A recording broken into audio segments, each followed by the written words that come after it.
Hi guys, it's Noelle here, also fangirl on social media, and I'm doing a new series for this vlog, something a little different. Basically, I think a lot of you know that I'm a really big Tomb Raider fan, and I've actually been cosplaying as Lara Croft since 2013, so I've got about 5 years experience with that. And I got the honor of being the South African official cosplay ambassador for Rage 2016 when Rise of the Tomb Raider was coming out. So I would classify myself as an intermediate level cosplayer. By that I mean I've been doing it for a little while. I'm not a particularly good sewer. I'm only just starting to work with foam now, but I've got quite a bit of experience with foam board and card and that sort of thing, and glue is my best friend.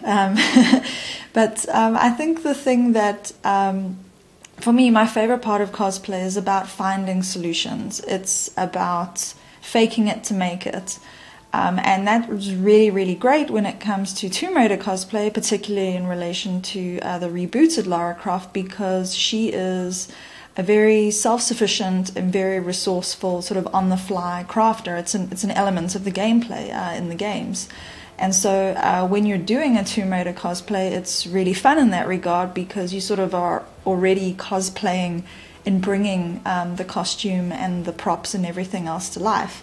I mean, for example, my Rise quiver is actually made out of a lampshade, an old canvas lampshade that was being thrown away, and I repurposed it. So you get to feel quite a bit like Lara Croft when you're adopting this approach.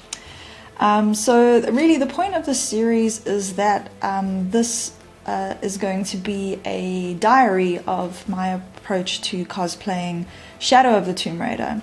Now there's been a really awesome, you can get it online, a gear guide. It's really cool. It's got, they did it for Rise as well. But yeah, they break it down, Lara's costumes, her hairstyle, all her props.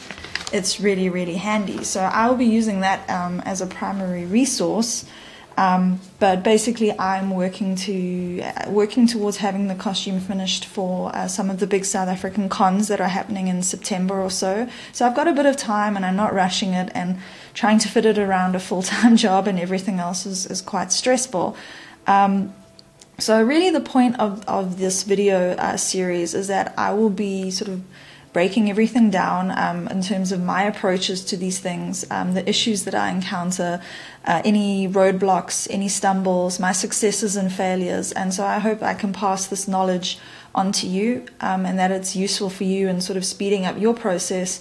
Maybe you have better ideas, but it's a starting point for anyone who's really wants to get started but actually doesn't know where to begin. So I would also say that these videos I intend to be about accessibility and cost efficiency. Being based in South Africa, and I'm sure many other countries is the same, it's very easy when first world cosplayers are like, oh well, just go on Amazon and buy this, or oh, you know, use this warbler, use this product that you may not have easy access to, or it is prohibitively expensive. So everything that I will be doing, I hope will be accessible for people, and that they can find these things and use these approaches to get things done without sort of blowing their budget or anything.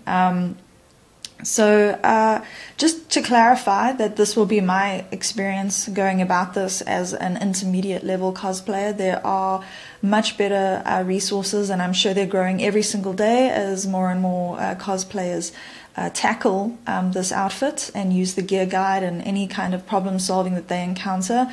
I totally recommend Jen Croft Cosplay, Jen was involved in the actual sort of working out and making an outfit for the game.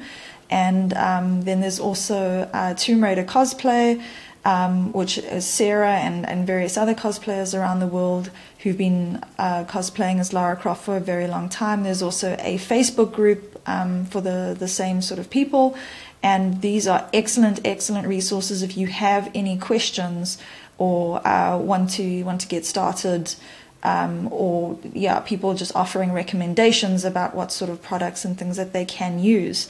And also there are loads and loads of long-time Lara Croft cosplayers around the world. So I'm not the only one that you can honestly turn to. This is just simply my story in going about it, and my experiences in bringing this version of the character to life. So I hope that you enjoy these videos going forward.